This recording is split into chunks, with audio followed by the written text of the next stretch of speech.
Syaitan dia boleh bagi mudarat kita agama je. Dari sudut keduniaan adalah beberapa riwayat, tapi dia kita tak boleh takut kepada jin iblis ni lebih-lebih sangat. Pasal setakat ni belum ada lagi orang mati kena cekik dengan hantu. Belum lagi lah. Kalau ada beritahu saya. Kan? Jadi baca doa. Doa kita pada anak malam itu tu sebenarnya salah satu tanggungjawab kita juga kepada dia walaupun dia masih belum ada. Tiap kali bersama doa, tiap kali bersama doa, tiap kali bersama doa. Mudah-mudahan kalau malam itu jadilah anak daripada hasil kebersamaan anak kita Allah Ta'ala jaga. Itu tanggungjawab kita lah tu. Kan? Kita kena tahu. Dulu-dulu kita tak tahu, sekarang kita tahu. Isteri saya pun tak beranak lah Ustaz. Bukan untuk beranak. Kan? Tapi untuk dia jadi ibadah. Nampak? Jadi kita kena sentiasa buat. Kita dah tak.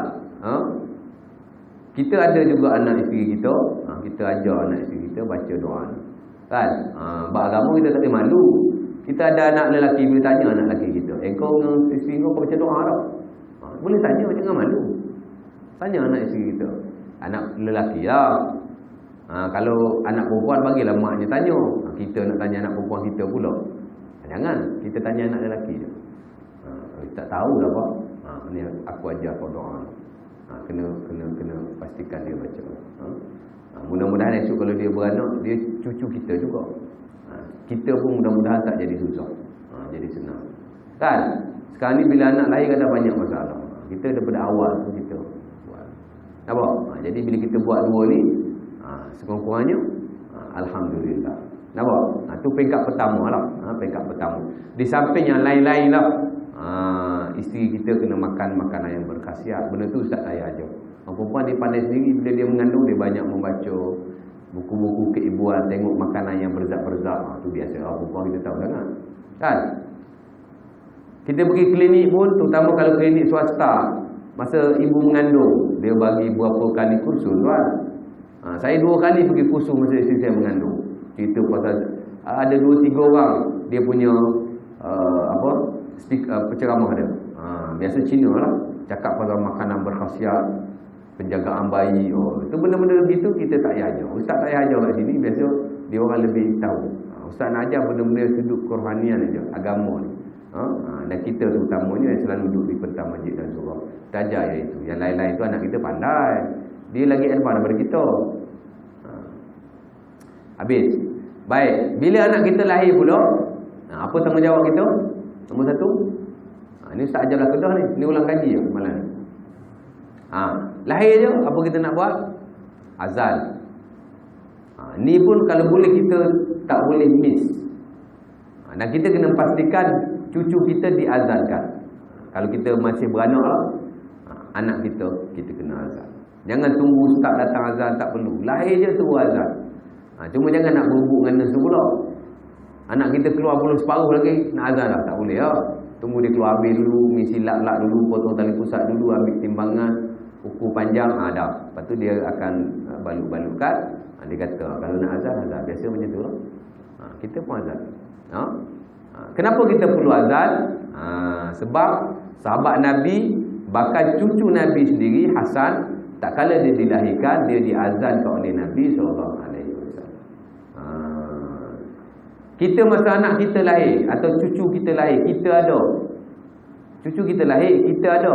Kita nak azankan cucu kita. Bapak dia, kita tak nak bagi dia azan. Boleh? Kan? Bapak dia duduk sibuk dengan isteri dia kan. Mari anak kau aku azankan. Boleh, sebab Nabi sendiri mengazankan Hasan, cucu dia, tak kala beliau dilahirkan. Mengikut beberapa riwayat, ada riwayat Al-Imam Abi Dawud, Tirmizi dan juga Al-Hakim. Daripada Abi Rafi. Dia kata azanan Nabi fi uzunil Hasan hina waladathu Fatimah. Dia kata masa Hasan dilahirkan oleh Fatimah, Nabi telah mengazankan telinga si Hasan dengan azan. Maka kita pun bolehlah. Hasan tu cucu Nabi. Jadi kalau bapa dia tak azan, kita azan. Kita azankan. Boleh. Bahkan tuan-tuan, kepentingan azan pada si anak ni tak amat banyak. Tak mampu saya nak sebut di sini semuanya. Saya boleh sebut 2-3 perkara. Pertama dari sudut syarak yang betul-betul yang kita belajar.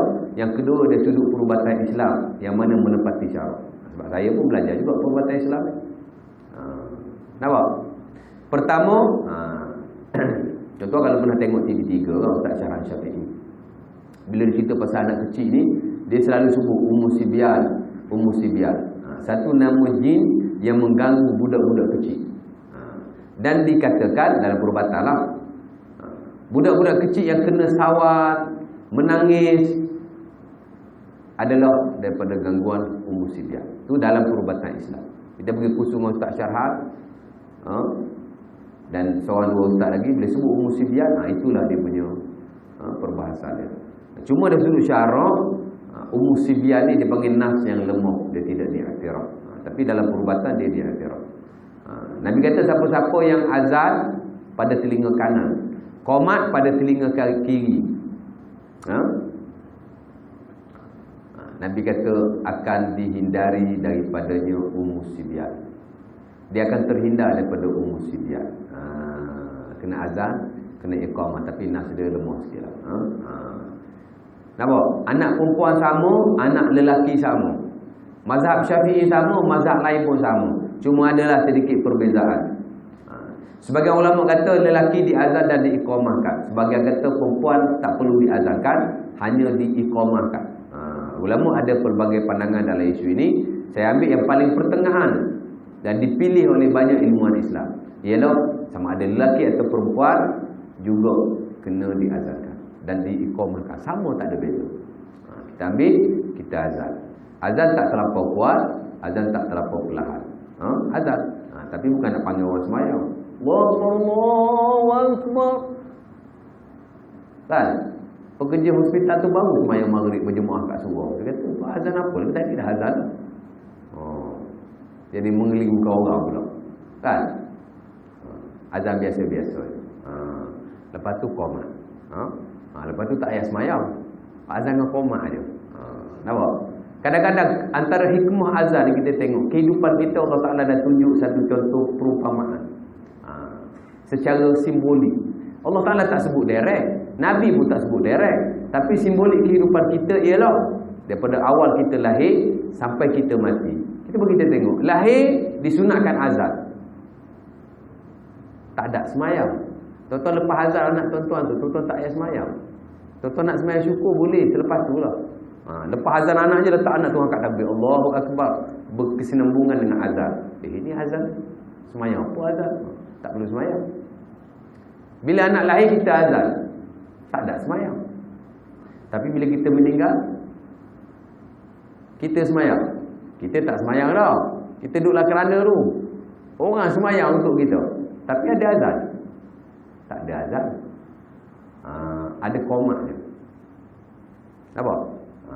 Azan, kemudian iqamah masa kita dilahirkan. Bila kita mati, tadi ada azan, ada iqamah, tapi tak ada semayang. Bila kita mati ada semayang, tapi tak ada azan, tak ada iqamah. Iqamah biasa, as-salatu jami'ah, as-salatu jami'ah. Itu pun sebenarnya dia sudut syarat dia bagi iqamah juga, tapi bukan iqamah yang rasmi lah macam. Nampak? Kehidupan kita ni cuma antara azan, qomat dengan semayang. Lahir ada azan, ada qomat, tapi tak ada semayang. Mati tak ada azan, tapi ada semayang. Mana kata kehidupan kita ni sebenarnya, kan? Walaupun umur kita 100 tahun pun, hakikatnya kehidupan kita ni cuma daripada azan kepada qomat kepada semayang. Tadi maghrib azan pukul berapa? Pukul 7. Iqamah pukul berapa? 7.10. Semayang habis semayang tadi pukul berapa? 7.20. 20 minit. Itulah umur kita. Tama-tama kita umat Nabi Muhammad ni umat yang paling pendek umurnya. Tak ada umat lain yang lebih pendek daripada umur umat kita. Itulah paling pendek. Nabi kata amarukum fil umami sabiqah. Nabi kata kayau. Ada satu riwayat. Tapi saya tak pasti sahih ke dhaif. Tapi dalam perumpamaan ulama dia ada sebut. Nabi kata antara umur kamu dengan umat terdahulu, umpama umur kamu ni 1 hari je. Dan saya sebut dulu kat ulama, orang dulu umur beribu tahun. Beribu tahun. Nabi Nuh AS dakwah saja 1000 tahun. Kan? Dakwah saja umur dia kita tak tahu berapa. Kalau kita ukur dengan jarak umur Nabi berdakwah umur 40 tahun baru berdakwah. Nampak? Nabi berdakwah cuma 20 tahun. 1/3 daripada umur Nabi. Kalau Nabi Nuh AS dia dakwah 1000 tahun, 1/3 daripada umurnya. Tuan-tuan kalilah 3. Mana umur Nabi Nuh AS ialah 3000 tahun. Itu secara teori lah. Tak ada nas yang disebut pun. Tapi kita buat perkiraan kita secara kasar. Nabi Nuh umur 3000 tahun. Dah dakwah 1000 tahun, 2000 tahun umur dia. Sebab tu Nabi Ibrahim AS dia khatam pun tuan-tuan, dia umur 70 tahun dan disebut dari riwayat Al-Bukhari rahimahullah taala sahih. 70 tahun baru khatam. Baru potong. Cuba kita kalau 70 tahun baru potong. Kan pelik? Pasal umur dia memang macam tu. Sebab tu kita ni kan, Nabi kata kalau Allah Ta'ala bagi umur lebih 60 tahun, itu macam bonus lah tu. Ada ustaz-ustaz tu mengajar lah. Dia kata kita ni kalau umur kita dah mencecah 60 tahun, masih ada lagi baki usia kita. Allah Ta'ala bagi panjang lagi. Tu kira macam bonus lah tu. Betul dia kata tu. Ada juga lah setengah tak suka. Mana ada kata bonus? Tak ada istilah bonus. Allah Ta'ala dah tentukan. Kalau umur 70 tahun lah, mana ada bonus? Ni dia panggil falsafah dia lah. Sebab Nabi ada sebut. Nabi kata man laqad a'zara man ballaghahu Allahu 60 min umrihi. Nabi sebut dalam riwayat Bukhari. Allah Ta'ala telah memberi keuzuran kepada sesiapa yang umur dia lebih 60 tahun. Mana Allah Ta'ala bagi ekstra. Kita bagi bahasa kita di bodoh lah, macam tu lah, mudah-mudah kan. Nampak? Jadi itulah kehidupan kita macam itulah. Nak cerita anak kita tadi bila akhir azan. Pertama bila kita azan, kata Imam Ibn Qayyim dalam buku dia Tuhfatul Maudud, dia kata apa? Ada banyak hikmah azan. Ustaz nak ajar sini semua tak boleh. Salah satunya ialah supaya antara kalimah pertama yang dia dengar ialah azan. Azan tu biar dia lahir je, dia dengar hak tu dulu. Nampak? Bukan nak panggil orang semayang, tapi disunahkan begitu. Dan azan ni sebenarnya pun dia banyak fungsi dalam agama kita. Banyak sangat fungsi. Sebagainya bersandar pada nas sahih, sebagainya bersandar pada nas dhaif, tapi boleh diguna pakai. Kan? Kita azan nak semayang, kita azan. Lari berazan sikit lah. Lahir dah tentu sunat azan. Waktu-waktu lain azan, umpama ketika kebakaran, sunat juga kita azan. Ibn Qayyim kata apa? Kenapa kita kena azan? Supaya dia dengar mula-mula ialah kalimah Allahu Akbar, Allahu Akbar.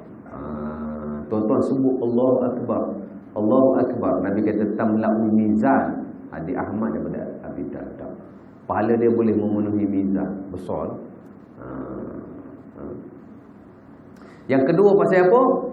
Kita azan sebab nak mengelakkan gangguan syaitan.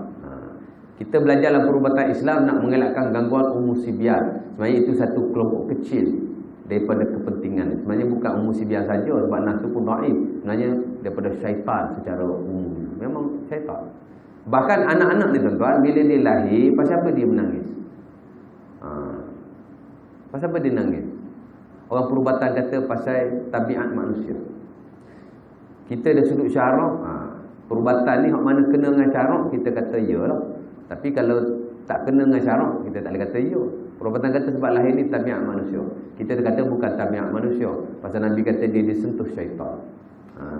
Nabi sebut dalam riwayat Bukhari daripada Abi Hurairah.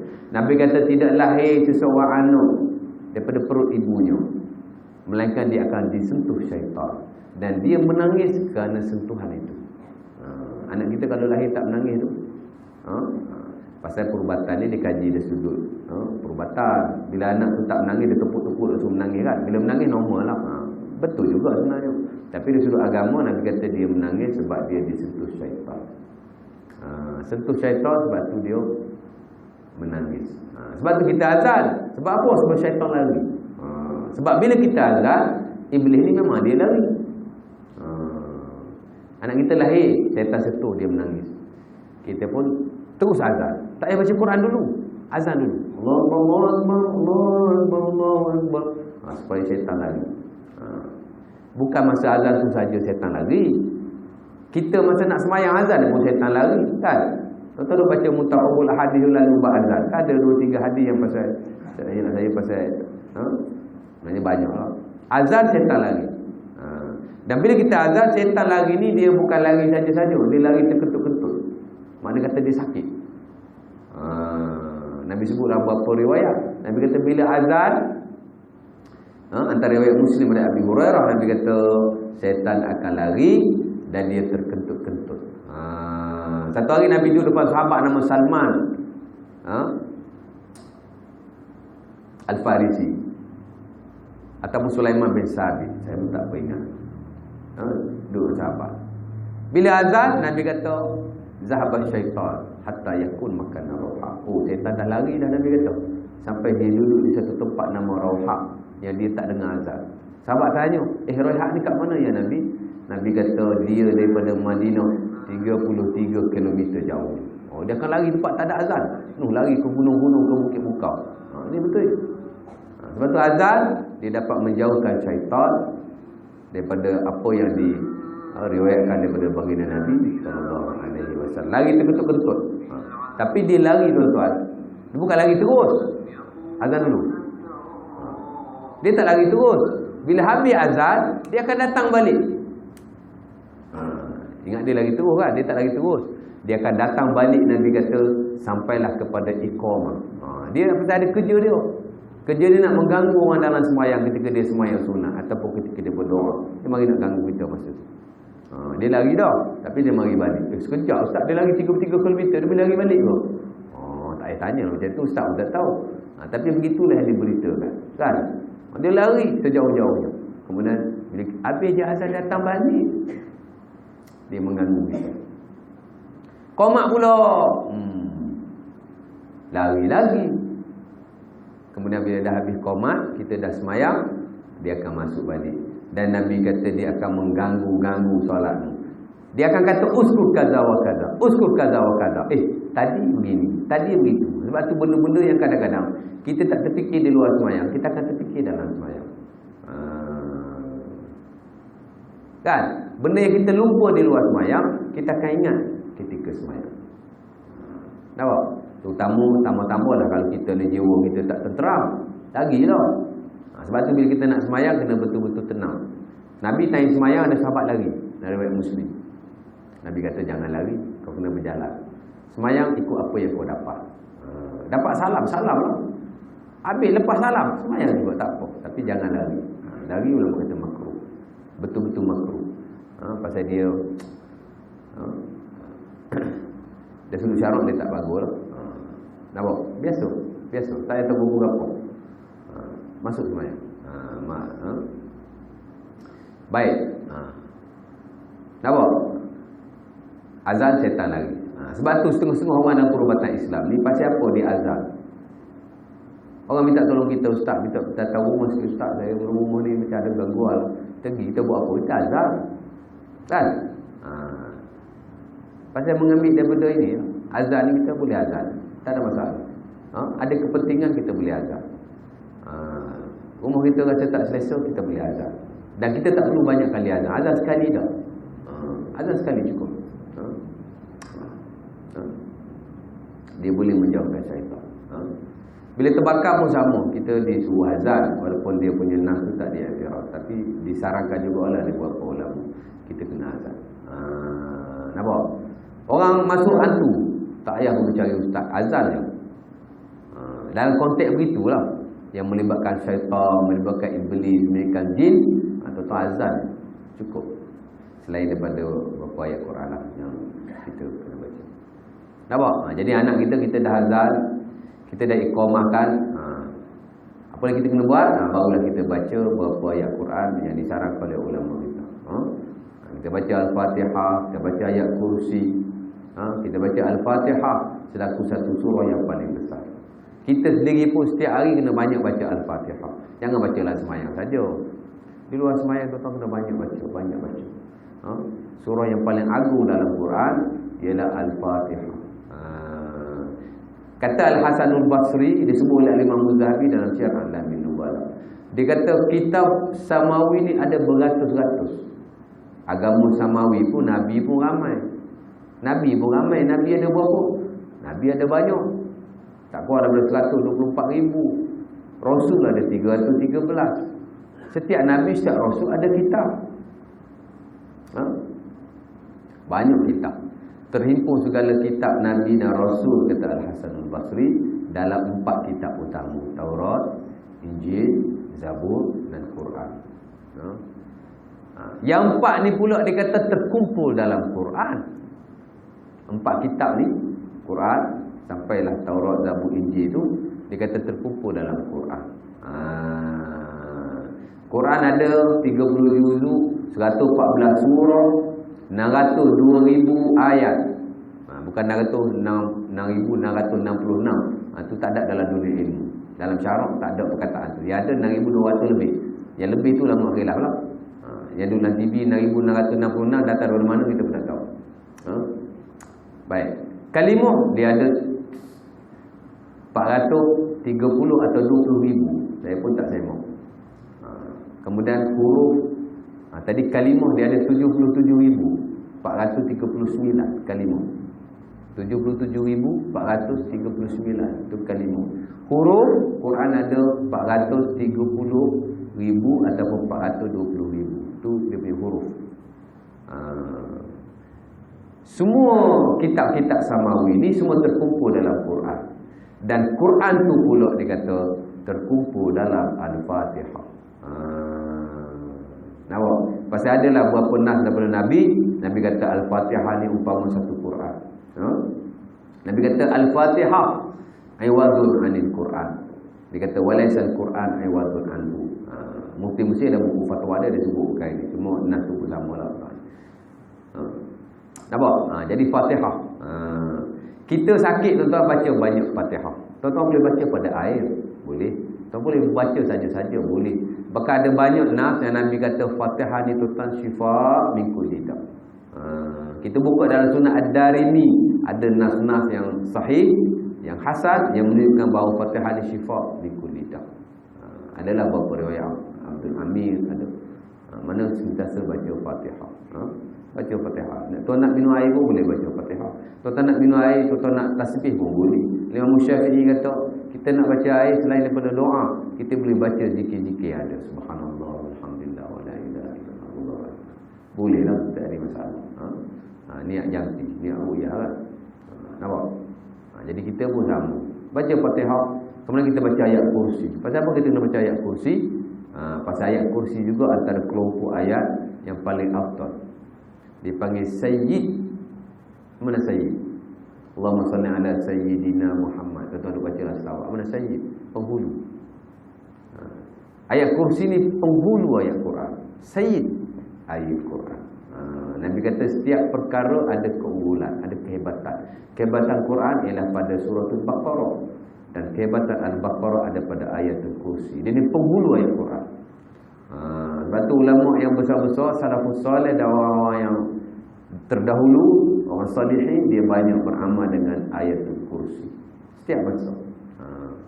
Cuma kita adalah beberapa tempat yang Nabi suruh baca dengan istiqamah.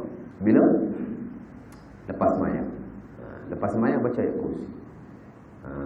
Nabi kata baca lepas sembahyang baca ayat kursi, kita dalam jagaan Allah. Riwayat An-Nasa'i. Baca ayat kursi. Nak tidur, sama telah lah. Itu riwayat sahih Bukhari dari Abu Hurairah. Setan ajar tu Abu Hurairah suruh baca ayat kursi baca tidur. Bukan manusia aja, setan. Setan ajar. Kan? Abu Hurairah supaya baca ayat kursi sebelum tidur. Satu kisah yang panjang dalam matan. Sebab tu ulama ada buat keluar satu dipanggil kaedah hukum. Benda yang hak walaupun datang daripada orang yang batil, kita boleh terima. Orang gila macam mana pun kalau dia cakap benda betul, kita kena terima. Orang jahat pun kalau dia cakap benda betul, kita kena terima. Orang bodoh pun cakap benda betul, kita terima. Pasal apa? Setan pun cakap benda betul, kita kena terima. Nabi kata sadaqaka wa huwa kadzib. Dia bercakap benar walaupun dia pendusta. Mana kata benda dalam konteks ni, dia ni tak betul, tapi benda yang dia cakap ni betul. Maka kita boleh terima. Nampak? Baca ayat kursi. Lagi? Baca Amanah Rasul. Contoh kalau dalam buku kitab Pondok Lama tu Syekh Abdul Aziz Al-Malibari Fathul Mu'in dia ada sebut. Ini saranan dia lah. Saranan dia. Baca Amanah Rasul. Pasal apa kita kena baca Amanah Rasul? Satu kelompok juga. Sini ada maksurat. Surah-surah yang dalam maksurah tu, ayat-ayat kelompok-kelompok ayat yang abdal-abdal tu boleh kita baca. Amanah Rasul. Pasal apa kita kena baca Amanah Rasul? Sebab Nabi naik ke Isra' Mi'raj, bawa turun Amanah Rasul bersama dengan sembahyang. Kita kena hafal Amanah Rasul. Kita kena hafal ayat kursi. Tak ingat ustaz, tak ingat, kena sentiasa baca. Kalau boleh hafal lagi bagus. Sekarang budak-budak sekolah agama, budak tingkatan 1 memang dah hafal Amanah Rasul. Ayat kursi sekolah rendah.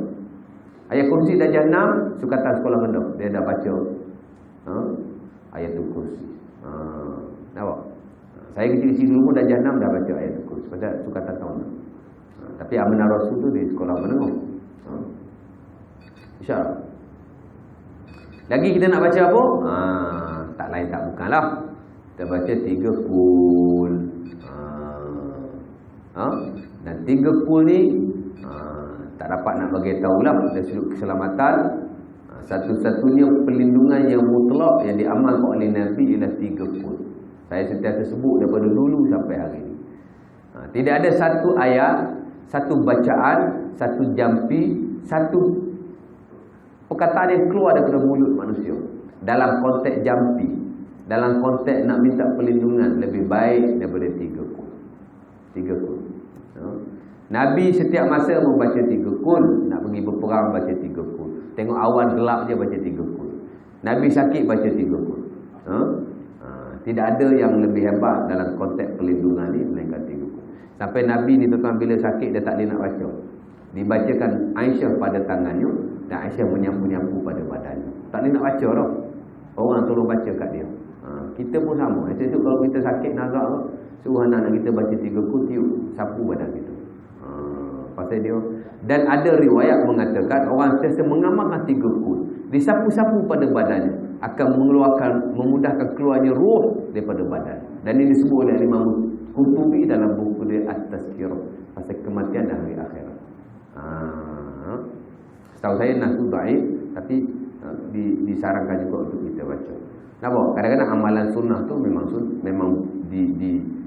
dia ni diamalkan oleh Rasulullah, tapi bila sebut bab fadilat ni kadang-kadang dia ada sikit kekurangan dari sudut periwayatan. Itu saja. Jadi kita bila Nabi buat secara istiqamah dan tak putus, mana dia ada kepentingan yang amat besar. Sebagainya kita sampai riwayat kepada kita dan kita tahu sebagainya menjadi rahsia Allah Taala yang tidak diwahyukan kepada Nabi dan kita pun tak tahu. Yang penting bila kita tengok Nabi buat istiqamah, kita pun buat 3 kul. Nampak? Dan sama juga kita baca setiap masa, cuma adalah beberapa tempat yang kita kena baca tak boleh tinggal. Pertama ialah selepas solat. Pas sembahyang tuan-tuan 3 kul kena baca. Tak sebenarnya kita duduk tu Assalamualaikum, Assalamualaikum, kita bangun terus sambil berjalan kita boleh baca. Jadi 3 benda yang setiap kali sembahyang kita kena baca. Pertama, ayatul kursi. Kedua, 3 kul. Ketiga ialah bertasbih 33, 33, 34. 3 ni yang paling ditekankan selepas solat. Kalau lain tu dia panggil topak. Al-Fatihah selepas solat ulama khilaf. Sebagai mazhab Syafi'i kata tak sunnah baca Fatihah selepas solat. Sebagai ulama Syafi'i kata sunnah baca selepas solat. Umpama Imam Syahabuddin Ar-Ramli dia kata boleh dibacakan dari surah yang paling afdal. Tapi riwayat tak ada sebenarnya. Contoh macam tu lah. Dan samalah yang lain-lain. Kita nak baca Amanah Rasul selepas solat boleh. Tapi khusus amalan Nabi benda tu tidak ada. Cuma bolehlah kita nak baca sekali-sekala atas dasar. Tapi yang kita tak boleh tinggal 3 ni. Ayat kursi 3 kul dengan tasbih 33, 33, 34. Adalah aturan dia, nanti saya share lain kali. Boleh? Jadi kita dah baca Quran, kemudian kita doa. Sebaik-baik doa, tuan-tuan, tadi azan, baca ayat-ayat tadi, kemudian doa. Sebaik-baik doa ialah 2 doa. Satu doa dipanggil doa ulkar. Hadis Muslim daripada Ibn Abbas. La ilaha illallahul azimul halim. Ini doa untuk menolak kesedihan. Mudah-mudahan Allah Ta'ala tak akan bagi kesedihan pada anak kita. Dia panggil doa kesedihan. Nabi bila sedih, Nabi banyak baca hal ni. La ilaha illallahul azimul halim. La ilaha illallah rabbul arsyil azim. La ilaha illallah rabbus samawati wal ard wa rabbul arsyil karim. Saya kalau orang minta tolong ubat ke apa, selain saya baca ayat-ayat Quran yang tadi, saya akan banyak baca doa ini. Dia zikir tapi dia doa. Itu istimewa. Dia bagi doa ulkar, doa minta jauh daripada kesedihan, kemurungan, bala yang berat-berat yang kita tak tertanggung. Kemudian kalau kita tahu juga, kita baca doa, dia panggil doa doa Maryam tak kala Isa dilahirkan. Mu'izuha bika wa zuriyataha minasyaitonir rajim. Baca itu kalau boleh lah. Tak ingat ustaz doa ulkar, tak ingat. Doa hak ni pun tak ingat. Tuan-tuan boleh baca mana-mana doa yang tuan-tuan tahu. Rabbana atina fid dunya hasanah fil akhirati hasanah wa qina azabannar. Wa sallallahu ala Muhammad. Tuan-tuan paklah doa tuan sendiri. Ya Allah, bagilah anak aku ni begini. Ini hajat kita. Amin. Membariklah nak. Tu dah makan tu. Doa yang bersesuaian baca. Habis. Kemudian apa lagi yang kita kena buat? Kita kena dia panggil mentahnikkan dia. Tahu tahnik? Ramai orang kita yang kadang-kadang tak tahnik. Tahnik alhamdulillah lah, tapi ada juga yang tak tahnik. Tak tahu pun tahnik tu apa. Anak dah 2 lah, tahnik pun tak tahu. Parah tu. Apa dia tahnik? Tahnik ni ialah memberi makan yang manis-manis kepadanya, khususnya tamar. Dan yang bagi makan tu bukan bapaknya, tapi orang-orang yang ada kelebihan macam imam, ustaz, orang yang ada ilmu, bagi tak saja ustaz, Pak Imam boleh, Pak Bilal boleh. Tapi agama dia baik sikitlah bagi orang tu. Jangan panggil orang kaki karaoke pula dua tahnik anak kita. Bagi orang-orang yang duduk kat mana, bukan kata-kata warung 1%, imam 1%, ustaz 1%, kita manusia biasa je. Tapi orang-orang yang ada, Nabi kata ada kelebihan agama ni. Sentiasa mengimami solat boleh bagi. Sebab orang macam tu bagi tahnikkan dia. Sahabat bila anak dia lahir, dia bagi jumpa Nabi, Nabi tahnikkan. Dan Nabi tahnik anak-anak sahabat dengan tamar sahaja. Kita nak tahnik tamar dengan air zam-zam. Okey dah, sebab kadang-kadang tangan kita nak pergi basah kan. Orang lain tak payah. Kita tahnik kita tak tahu gula-gula semua ada. Gula ada, garam ada, manisan ada. Gula batu ada. Ayam KFC je tak ada tu. Kalau ada ayam saya makan dulu. Saya bila nak tahnik orang, saya minta 2 tu je. Air zam-zam, buah tamar. Lain tak payah. Nampak? Cukup. Ambil buah tamar, rendam air zam-zam sikit, julur kat tangan dia. Kemudian doa. Hak pentingnya doa tu. Nabi kata doa bil barakah. Doa minta keberkatan. Itu penting. Tahnik ni penting. Tahnikkan dia. Dan tahnik ni tak semestinya kita buat majlis. Buat majlis, kumpul ramai-ramai, kan? Berselawat, kemudian kita buat jamuan makan. Bagi orang tak berkemampuan, tak perlu buat macam tu. Tak ada modal kan? Tak perlu. Cukup dengan panggil imam, nanti petang di rumah saya, imam pergi rumah seorang dia je, tak ada siapa. Bagi buah tamar sebiji kat imam, bagi air dalam bekas. Tolong tahnik anak saya, cukup. Tahnik. Tapi nak buat majlis besar-besar lagi bagus. Kita boleh makan. Nampak? Tapi kalau sekodai itu, cukuplah. Tapi kalau ada nak buat kebaikan lebih, buatlah. Terpulang. Tapi sekurang-kurangnya yang itulah. Tahnik tu. Kemudian tahnik ni sebenarnya tak perlu tunggu 7 hari, tak perlu. Lahir anak boleh terus tahnik. Anak balik daripada hospital, main rumah kita, esok tu boleh panggil ustaz main. Nampak? Tapi biasa kita nak tunggu 7 hari kan buat majlis, boleh juga, tak ada masalah. Awal pun boleh. Sama juga akikah anak. Anak kita lahir hari ni. Hari ni nak buat akikah, boleh, tak ada halangan apa-apa. Cuma sebaik-baiknya hari yang ke-7. Hari ke-7 kita akikahkan dia. Kita potong rambutnya. Dan kita letakkan nama baginya. Kadang-kadang anak ni tak lahir, kita dah letak nama dah. Isteri kita dah sibuk beli buku, belek-belek. Oh bang, saya nak anak ni bang. Padahal baru mengandung sebulan. Tak ada masalah. Tapi bila hari ke-7 kita masyhurkan nama dia. Sama juga anak kita bila lahir. Kan? Kita dah pergi daftar JPN dah. Barulah dah ada pergi daftar JPN, nak tunggu 7 hari. Tak sempat. Dia bagi tempoh sebulan kan. Tapi kita daftar awal, tak apa. Tapi hari ke-7 tu baru kita mula masyhurkan. Baru kita beritahu kawan-kawan kita, anak aku nama sekian, anak aku nama sekian. Itu lebih sunnah lah. Sebab itu yang disarankan oleh Nabi SAW. Nampak? Jadi kita dah buat belakang lah. Anak kita lahir, kita dah azankan, kita dah tahnikan, kita dah akikahkan. Akikah pun sama tuan-tuan. Sebaik-baiknya hari yang ke-7, tapi kita tak perlu tergesa-gesa. Kalau kita ada masalah dari sudut keuangan, tak ada masalah. Kita boleh akikah anak kita bila-bila sampai dia balik. Sampai dia balik. Tapi sebaik-baiknya lebih awal lah. Sebab ada juga beberapa riwayat anak yang tidak diakikahkan, sedangkan kita mampu. Anak tu esok tak boleh bagi syafaat kat kita. Itu riwayat daripada Imam Ahmad rahimahullah ta'ala. Nah, Al-Imam Ibn Qayyim sebutlah buku dia khusus kepentingan akikah kepada anak, terutama bagi orang-orang yang mampu. Anak lelaki kekal berapa ekor? 2 ekor kambing. Anak perempuan sekor kambing. Bibi pun tak kisahlah, jadi haiwan ternakan dia. Tapi anak lelaki pun tuan-tuan, sekor pun sebenarnya dibolehkan dalam mana-mana mazhab.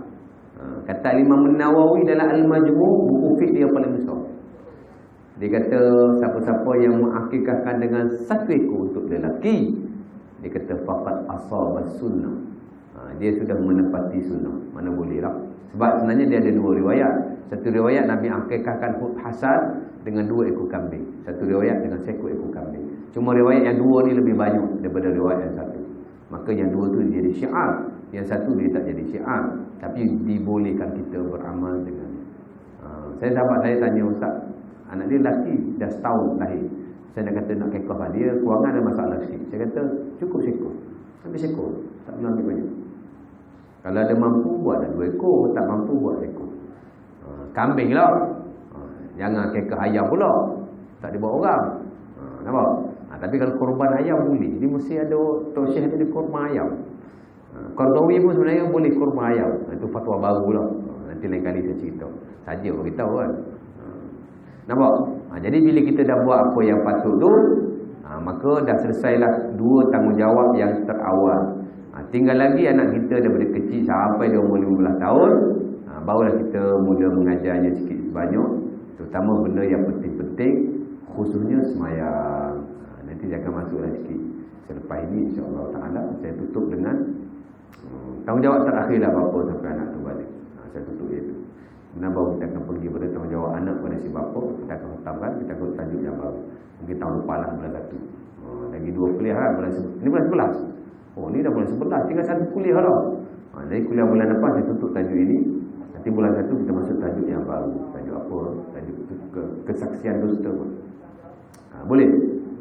Dah 5 minit insya-Allah lebih. 5 minit lebih lah. Boleh ya? Jadi itulah sikit sebanyak perkongsian kita. Sekalipun benda ni ulang kaji yang lepas, namun adalah banyak juga yang saya takut tambah, supaya kita adalah orang kata pengetahuan dalam soal ini. Dan dia sebenarnya walaupun benda itu tidaklah sampai tahap fardu, namun dia amat penting kepada kita sebab ada jaminan Rasulullah sallallahu alaihi wasallam kalau kita jaga benda ni pada anak kita. Nampak? Cuma saya tertinggal tadi. Rambut anak kita tu potong, jangan potong separuh tau. Kena cukur belakang. Rambut anak ni tak nak cukur tak ada masalah. Dia tak jadi haram. Pasal ulama ada banyak pandangan. Ada sebahagian kata sunat dicukur pada lelaki. Ada pandangan yang kata wajib mencukur kepala dia, lelaki perempuan. Ada sebahagian kata sunat pada lelaki tapi tak sunat pada perempuan. Ada banyaklah pandangan. Tapi sebaik-baiknya cukurlah. Dan yang bila kita cukur, kita kena cukur habis, jangan cukur separuh. Tengok fatwa yang adik-beradik Ustaz Arudin tu siapa? Hasan Din kan? Bukan fatwa lah, dia bukan mufti. Tapi dia ada keluar satu tulisan tahun 2009 itu. Haram mencukur anak kecil dengan cukuran yang separuh. Nak cukur semua. Pasal orang Arab jahiliah, bila anak kecil lahir, dia akan potong rambutnya separuh. Sebenarnya potong separuh ni bukan budak kecil saja, kita pun haram. Nabi sebut dalam Bukhari, dia bagi qaza. Potong tepi je, atas tinggal. Atau potong atas dah, tepi tinggal. Itu dia panggil qaza. Haram, memang haram, tak boleh. Banyak orang kita budak-budak duk gitu kan, itu haram. Nabi kata nahar Rasulullah anil qaza, kata Ibnu Umar riwayat Bukhari. Rasulullah larang mencukur kepala separuh-separuh. Pasal apa? Pasal yang pertama perintah lah. Yang kedua, sebab rambut ni tuan-tuan nikmat Allah Taala yang paling besar. Cuba Allah Taala bagi botak tengok. Allah Taala bagi rambut, dia buat rambut macam tu. Kalau dah botak sibuk pula nak cari pelebat rambut. Rambut ni nikmat yang besar. Maka Allah Taala suruh kita jaga. Nampak? Maka samalah kita cukur bagi habis, jangan cukur separuh. Masa majlis tu kadang-kadang kita ni potong sikit-sikit seorang kan. Tak apa, lepas tu bapak dia potong habis. Jangan tinggal macam tu. Tak boleh. Kata Hasanuddin haram. Potong bagi habis, kemudian timbang. Kemudian dapat berapa gram, kita dermakan seberat emas ataupun perak. Ada riwayat emas, ada riwayat perak. Dalam fatwa-fatwa dia kata dua-dua pun boleh, tapi disarankan emas sebab emas ni lebih mahal. Lebih banyaklah kita dermanya. Dan biasa budak kecil ni sebenarnya dia tak berat mana pun. Saya tak ingat berapa gram budak kecil ni. Berapa gram itu kita? Dapat 2 gram anak itu. 2 gram je. Itu pun dah kira banyak lah tu. Tapi bila nak timbang rambut aja. Jangan timbang dengan bekas-bekas rambut. Boleh mangkuk, timbang dengan mangkuk. Memang mangkuk lah jawabnya. Timbang rambut je. Masuk dalam plastik nipis, timbang. Nak timbang senang. Banyak tempat boleh timbang. Kedai emas atau semua kan. Timbang. Tapi tak wajib lah. Tapi sedekah. Sebab Fatimah Nabi suruh timbang. Apa nama? Derma mengikut timbangan berat rambutnya. Boleh? Jarang orang buat juga tu timbang-timbang rambut jual berat tu. Nampak? Terutama kalau anak tu lelaki lah, potong bagi habis. Sebab perempuan dia melibatkan khilaf. Tapi kalau boleh buat dua-dua, lagi alhamdulillah. Alhamdulillah. Boleh? Boleh berhenti? Boleh berhenti tu. Kena lagi. Saya tak apa, saya bagi 2 jam pun tak apa. Duduk depan ni. Saya mengajar di Universiti 4 jam non-stop. Boleh mengajar. Tapi sebab kita perbahasa ilmiah, jadi dia masa berjalan tu tak rasa. Saya mengajar 4 jam, berdiskusi macam setengah jam. Tak rasa apa. Pasal kita saling ini kan, bincang, bahas. Jadi dia masa tu pendek. Tapi kalau kat sini saya seorang je cakap, tuan-tuan mendengar macam ni kan. Tuan-tuan yang lari dulu, saya tak lari. 4 jam saya cakap, tuan-tuan lari seorang. Dia tinggal ustaz seorang. Jadi saya cakap itu dulu. Banyaklah saya kongsi tuan-tuan hari ni. Mudah-mudahan tinggal lagi 1 bulan. Bulan depan kita nak tutup untuk tajuk ini. Dan bulan 1 diizinkan Allah Ta'ala kita buka tajuk yang baru, insyaAllah. Boleh tak? Saya kita tutup majlis dengan tasbih kafarah dan suratul As. Aqul qawli hadza wa